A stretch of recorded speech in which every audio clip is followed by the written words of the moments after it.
TV 910ಗೆ ಸ್ವಾಗತ. ನಾನು ಅಸ್ಫಿಯಾ. ನೀವು ಇನ್ನು ನಮ್ಮ ಚಾನೆಲ್ಗೆ ಸಬ್ಸ್ಕ್ರೈಬ್ ಆಗಿಲ್ಲ ಅಂದ್ರೆ ಈಗಲೇ ಸಬ್ಸ್ಕ್ರೈಬ್ ಆಗಿ ಪಕ್ಕದಲ್ಲೇ ಇರುವ ಬೆಲ್ ಐಕನ್ ಕ್ಲಿಕ್ ಮಾಡಿ, ಲೈಕ್ ಮಾಡಿ, ಶೇರ್ ಮಾಡಿ. ರೋಲ್ ಕಾಲ್ ಮಾಡುವ ದಲಿತರ ಬೆದರಿಕೆಗಳಿಗೆ ಭಯ ಪಡುವ ಶಾಸಕ ನಾನಲ್ಲ.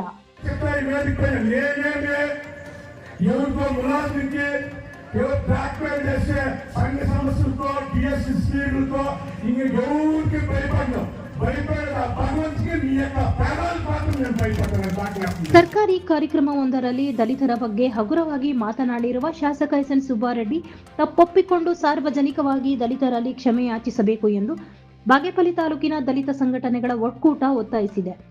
ಬಾಗೇಪಲ್ಲಿ ಪಟ್ಟಣದ ಪತ್ರಕರ್ತರ ಭವನದಲ್ಲಿ ದಲಿತ ಸಂಘಟನೆಗಳ ಒಕ್ಕೂಟದ ವತಿಯಿಂದ ಸುದ್ದಿಗೋಷ್ಠಿ ಆಯೋಜಿಸಿ ಪಾತಪಾಳ್ಯದಲ್ಲಿ ನಡೆದ ಜನಸ್ಪಂದನ ಕಾರ್ಯಕ್ರಮವೊಂದರಲ್ಲಿ ತಾಲೂಕು ಮಟ್ಟದ ಅಧಿಕಾರಿಗಳ ಸಮ್ಮುಖದಲ್ಲಿ ದಲಿತರು ರೋಲ್ ಕಾಲ್ ಮಾಡುವವರು, ದಲಿತರ ಬೆದರಿಕೆಗಳಿಗೆ ನಾನು ಭಯ ಪಡುವವನು ಅಲ್ಲ ಎಂದು ಶಾಸಕ ಎಸ್.ಎನ್. ಸುಬ್ಬಾರೆಡ್ಡಿ ನೀಡಿರುವ ಹೇಳಿಕೆಯನ್ನು ದಲಿತ ಸಂಘಟನೆಗಳ ಒಕ್ಕೂಟ ಖಂಡಿಸುತ್ತಿದ್ದು, ಸಾರ್ವಜನಿಕವಾಗಿ ದಲಿತರಿಗೆ ಕ್ಷಮೆ ಹೇಳಬೇಕು ಎಂದು ಒತ್ತಾಯಿಸಿದರು.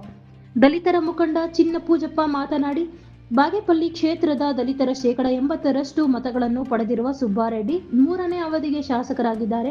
ಅಂತಹ ದಲಿತರ ಮತಗಳಿಂದ ಶಾಸಕರಾಗಿರುವ ನೀವು ಸರ್ಕಾರಿ ಜನಸ್ಪಂದನ ಕಾರ್ಯಕ್ರಮದ ವೇದಿಕೆಯಲ್ಲಿ ದಲಿತರು ರೋಲ್ ಕಾಲ್ ಮಾಡುವವರು, ರೋಲ್ ಕಾಲ್ ದಲಿತರ ಬೆದರಿಕೆಗಳಿಗೆ ನಾನು ಹೆದರುವುದಿಲ್ಲ ಎಂದು ದಲಿತರ ಬಗ್ಗೆ ಕೀಳವಾಗಿ ಮಾತನಾಡಿರುವ ಅವಶ್ಯಕತೆ ಏನಿದೆ ಎಂದು, ಶಾಸಕರಾದ ನಿಮ್ಮ ಬಳಿ ಯಾರಾದರೂ ರೋಲ್ ಕಾಲ್ ಮಾಡಿ ನಿಮ್ಮನ್ನು ಹೆದರಿಸುತ್ತಿದ್ದರೆ ಅಂತಹ ಮುಖಂಡರ ವಿರುದ್ಧ ಪೊಲೀಸರಿಗೆ ದೂರು ಸಲ್ಲಿಸಿ ಕಾನೂನು ಕ್ರಮ ಜರುಗಿಸಿ, ಅಷ್ಟೇ ಹೊರತು ದಲಿತರ ಬಗ್ಗೆ ಬಹಿರಂಗ ವೇದಿಕೆಗಳಲ್ಲಿ ಬಾಯಿಗೆ ಬಂದಂತೆ ಮಾತನಾಡಿದರೆ ಚುನಾವಣೆ ಸಮಯದಲ್ಲಿ ನಮಗೆ ತಕ್ಕ ಪಾಠ ಕಳಿಸುವುದರ ಜೊತೆಗೆ ಮುಂದಿನ ದಿನಗಳಲ್ಲಿ ರಾಜ್ಯಾದ್ಯಂತ ನಿಮ್ಮ ನೈತಿಕತೆ ಬಗ್ಗೆ ದಲಿತ ಸಂಘಟನೆಗಳ ಮುಖಂಡರು ಪ್ರಶ್ನಿಸಲಿದ್ದಾರೆ. ಸರ್ಕಾರದಲ್ಲಿ ಸಚಿವರು ಆಗಬೇಕಾಗಿರುವಂತಹ ನೀವು ಕ್ಷೇತ್ರದ ದಲಿತರಲ್ಲಿ ಕ್ಷಮೆ ಯಾಚಿಸದಿದ್ದರೆ ರಾಜ್ಯದ ಎಲ್ಲೆಡೆ ಸಂಚಾರ ಮಾಡುವ ವೇಳೆ ದಲಿತರು ನಿಮಗೆ ಧಿಕ್ಕಾರ ಹಾಕಲಿದ್ದಾರೆ ಎಂದು ಎಚ್ಚರಿಸಿದರು. ದಲಿತ ಮುಖಂಡ ಎಂ.ವಿ. ಲಕ್ಷ್ಮೀ ನರಸಿಂಹಪ್ಪ ಮಾತನಾಡಿ, ಕ್ಷೇತ್ರದ ಶಾಸಕರಿಗೆ ನಾವೆಲ್ಲರೂ ಮತ ಹಾಕಿ ಗೆಲ್ಲಿಸಿಕೊಂಡಿದ್ದೇವೆ. ನಮ್ಮ ದಲಿತರ ಮತಗಳಿಂದ ಶಾಸಕರಾಗಿರುವ ಸುಬ್ಬಾರೆಡ್ಡಿರನ್ನು ನಾವು ಯಾವತ್ತೂ ಭಯಪಡಿ ಹೆದರಿಕೊಳ್ಳಿ ಅಂತ ಯಾವತ್ತೂ ಪ್ರಸ್ತಾಪ ಮಾಡಿಲ್ಲ. ಆದರೂ ದಲಿತರ ಬಗ್ಗೆ ಅಸಭ್ಯವಾಗಿ ಮಾತನಾಡಿರುವುದನ್ನು ದಲಿತ ಸಂಘಟನೆಗಳ ಒಕ್ಕೂಟ ತೀವ್ರವಾಗಿ ಖಂಡಿಸಿದ್ದು,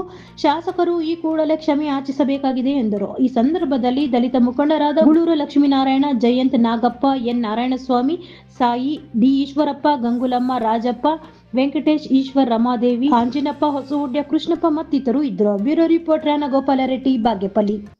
ದಿನಾಂಕ 20 ಜನವರಿ 20ರಂದು ಪಾತಪಾಳ್ಯದಲ್ಲಿ ನಡೆದಂತಹ ಜನಸ್ಪಂದನ ಕಾರ್ಯಕ್ರಮದಲ್ಲಿ ಈ ಕ್ಷೇತ್ರದ ಶಾಸಕರು DSS ನಾಯಕರಿಗೆ ನಾವು ಭಯ ಪಡೋದಿಲ್ಲ ಅಂತ ಹೇಳಿ ಹಗುರವಾಗಿ ಮಾತಾಡಿದರು. ನಾವು ಯಾವುದೇ DSS ನಾಯಕರಾಗಿರ್ಲಿ ಅವರೊಟ್ಟಿಗೆ ನೀವು ಭಯ ಪಡಿ ಅಂತ ನಾವು ಎಲ್ಲೂ ಕೂಡ ಅರ್ಜಿ ಹಾಕೋದಿಲ್ಲ. ಅವ್ರು ಭಯ ಪಟ್ಟರೆ ಎಷ್ಟು, ಭಯ ಪಡೆದಿದ್ರೆ ಎಷ್ಟು. ನಾವು ಅವ್ರನ್ನ ಭಯ ಪಡಿ ಅಂತ ಹೇಳಿ ಎಲ್ಲೇ ಯಾವುದೇ ಪತ್ರಿಕಾಗೋಷ್ಠಿಯಲ್ಲಾಗಲಿ ಇಲ್ಲ ಯಾವುದೇ ಅರ್ಜಿ ಆಗಲಿ ನಾವು ಅವ್ರಿಗೆ ಹಾಕೊಂಡಿಲ್ಲ. ಬಂಧುಗಳೇ, ಇದೇ ದಲಿತ ಸಂಘರ್ಷ ಸಮಿತಿ ನಾಯಕರು ಅವರೊಟ್ಟಿಗಿದ್ದು ದಲಿತರ ಮತಗಳನ್ನ ಅವ್ರಿಗೆ ಹಾಕಿಸಿ 2-3 ಬಾರಿ ಗೆಲ್ಲಿಸಿದ್ವಿ. ಏನು ಈ ಕ್ಷೇತ್ರದ ದಲಿತರ ಬಗ್ಗೆ ಕಾಳಜಿಯನ್ನು ವಹಿಸಿ ಅಭಿವೃದ್ಧಿಯ ಕಡೆಗೆ ಒತ್ತೊಯ್ತಾರೆ ಅನ್ನೋ ಒಂದು ಉದ್ದೇಶದಿಂದ ನಾವು ಕೂಡ ಅವರಿಗೆ ಬೆಂಬಲಿಸುತ್ತಾ ಈ ಸಮಂಜಸವಾದ ಅವರ ವ್ಯಕ್ತಿತ್ವಕ್ಕೆ ಕೂಡ ಇದು ಸಮಂಜಸವಾದಂಥ ಹೇಳಿಕೆ ಅಲ್ಲ. ಇದನ್ನ ದಯವಿಟ್ಟು ನೀವು ತಮ್ಮ ಹೇಳಿಕೆಯನ್ನ ಹಿಂಪಡೆಯಬೇಕು. ಹಾಗೂ ಏನು ಹೇಳಿಕೆ ನೀಡಿದ್ರ DSS ನಾಯಕರಿಗೆ ನಾವು ಭಯ ಪಡೋದಿಲ್ಲ ಅನ್ನುವಂಥ ಹೇಳಿಕೆ ಪಡೆದಿದ್ದೀರ. ಆ ಹೇಳಿಕೆಗೆ ನೀವು ಕ್ಷಮೆ ಯಾಚಿಸಬೇಕು ಅಂತೇಳಿ ಈ ಮೂಲಕ ಪತ್ರಿಕಾಗೋಷ್ಠಿ ಮುಖಾಂತರ ನಾವು ಅವರಲ್ಲಿ ಒತ್ತಾಯವನ್ನು ಮಾಡ್ತಾ ಇದ್ದೀವಿ.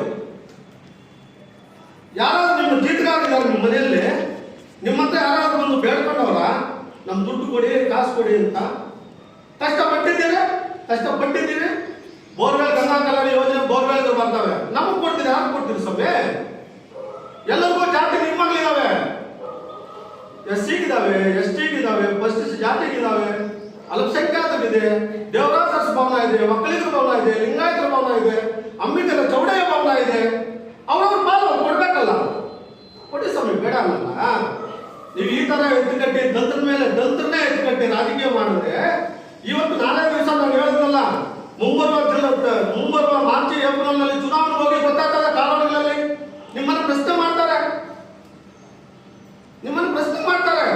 ಯಾಕೆ ಸಮಯ ನಾವು ಓಟ್ ಹಾಕಿದ್ವಲ್ಲ, ನಮ್ಮ ಮೇಲೆ ಯಾಕೆ ಸಮಯ ನಮ್ಮನ್ನ ಇಡೀ ನೀವು ಮಾತಾಡಿರೋದು ಯಾವುದೋ ಒಂದು ವೇದಿಕೆ, ಯಾವುದೋ ಒಂದು ಕಾರ್ಯಕ್ರಮದಲ್ಲ. ಯಾವ್ದು ಕಾರ್ಯಕ್ರಮ?